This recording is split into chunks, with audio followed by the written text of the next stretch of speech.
the other thing that came down to the basics for me is very much about this place.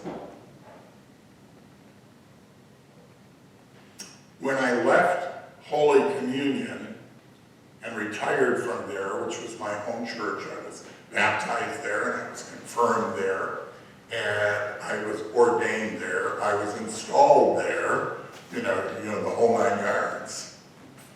And I can say to you, I know there were people there, and there still are, who felt, well, the protocol is you should disappear now, you should leave.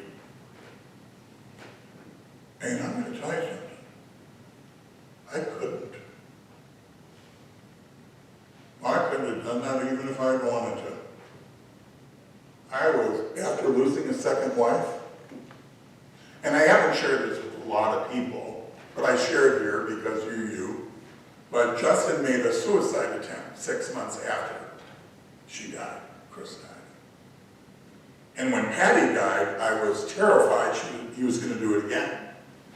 Because Patty died in Justin's arms by his choice.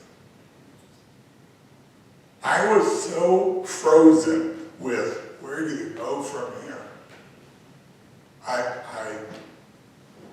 Even if they said, you need to do this, we want you to do this, we have a resolution for you to do, I couldn't have done it.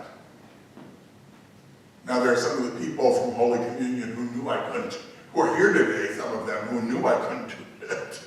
And they were always gracious enough to kind of look at me and just say, you don't have to do that. You know, thank God. You know what I mean? Thank God. I couldn't. All I had done since I came to Racine was to be at Holy Communion and take care of Patty. She went into the hospital and started dying the second day I arrived, honest to God. Pierce Rubin came the third day that I was here. The third day I was here. Pierce Rubin came out to me and he said, are you aware, Reverend Grimbol, that your wife maybe has 2, maybe 3 years left? No. We had dealt with all kinds of different issues, but we never thought about the implosion when all of them come together. The perfect storm. Well, I remember what it was like the first Sunday that I came here. Now, I have to give myself credit. I called her. Out of nowhere. I had heard about Kay. I had heard about Kay. All good things, by the way. I had. But the biggest thing that I had heard was, you know, her community is one where you can be you. So I came here, okay? I love being here. I love looking out the window. I loved hearing the music. I loved all the different people sharing. And then at the end of the service, somebody said, and now we're going to dance. And all of a sudden, everybody was up. We went around this room. You know that part? I was going, oh, this is not Lutheran. You know?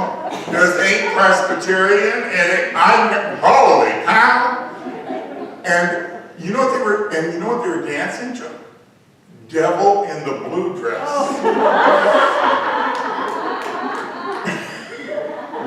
And I thought, oh, I'm home here. This is it. You know, kind of thing. It is a wonderful thing for me that I do feel at home here. I really do. And I still also feel very much at home in Holy Communion because I've come to realize there are so many people that I love at Holy Communion and that I still believe in their future, what they can be for Racine and for the community. But this place, the risk that it took to create this place, the magic and miracle that this place is, and it is, and you forget that. You're going to get caught up in all the petty crap that we get caught up in the church. You forget this is, if anybody would have predicted that this could have happened, You would have been told loud and clear, yeah, well, have a few good months. That ain't gonna happen. Well, my message to you is when I really got down to the basic at the end of this year, and somehow I'm gonna put it in written form. This is where I am. Just Jesus. That's what my faith is. Just Jesus. When Jesus died, he was just Jesus. When he was resurrected and the church got involved, all of a sudden he became the Christ. Now I'm not going to, honestly, I'm not interested in being anti that or against that or theologically upset by that, although I'm all of those things. But what I will tell you is, I just don't care about any of that stuff.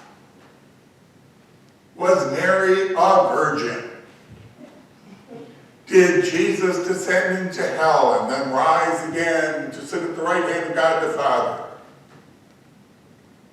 I don't care. Do we know who's going to go to heaven and who doesn't go to heaven? All I care about is just Jesus. Not the dogmas, not the doctrines, not the creeds, not the rules. I don't care about that stuff anymore. Just don't. I will not, however, disrespect those people that do. And I will not talk against their beliefs. But what I will talk about is my belief right now is in just Jesus. And where do we go from here? I hope that it's to just Jesus. And I'm going to tell you something. You need to be aware of this, okay? You can experience Jesus here. It's truly the presence that's here. It really is.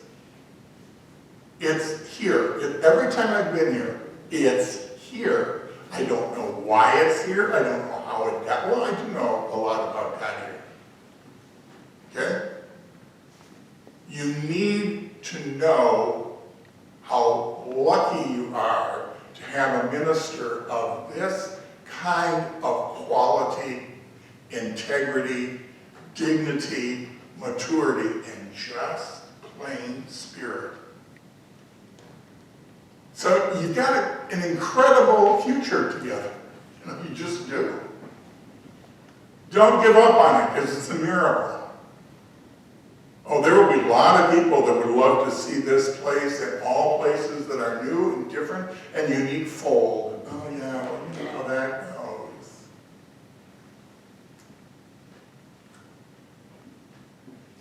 So my message to you in departing is anytime I come back here, I know that I will feel at home.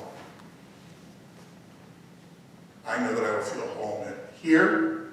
I know that I will feel at home when I'm with Kay and with Julie together as a couple in a home that makes me feel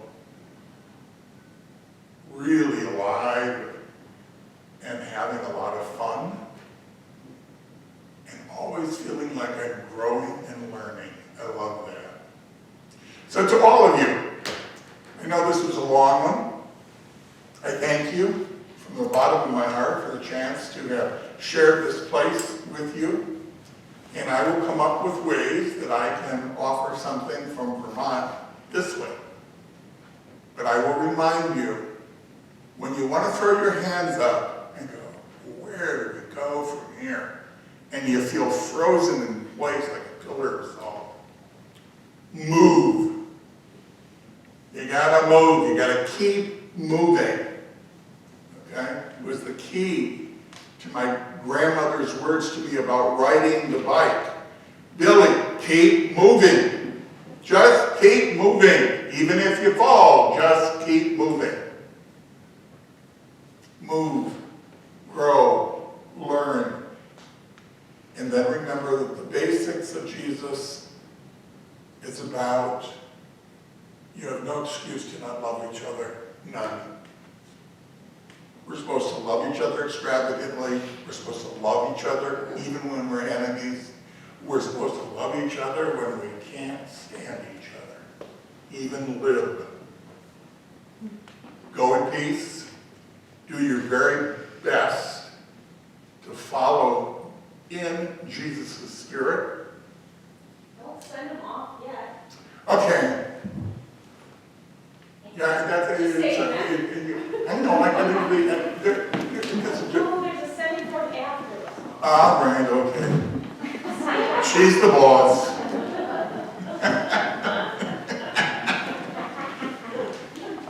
I need a mute button for Bill.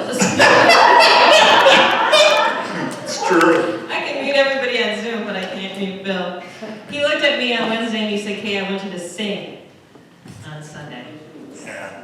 So, and the song is, I hesitate to give this, the microphone back to you, but do you need to set up the song? Can I just sing it? Yeah. Yeah? Yeah, what? Yeah, just sing it? Okay. You want me to tell them? That's what I asked you. Do you want to tell them? Yeah, I'll just tell you this. Justin Trevor Rennie Grimbol. His mother's favorite song is this song. She fell in love with Joel McRae in Cabaret in the year that her mother died. Her birth mother died in childbirth with her, and when she was 14, the mother who raised her died. The date of the funeral, she was packed up and put on a train and sent to another aunt. This became her favorite song, and now when Justin puts James down for a nap, he walks him around the room and sings this song.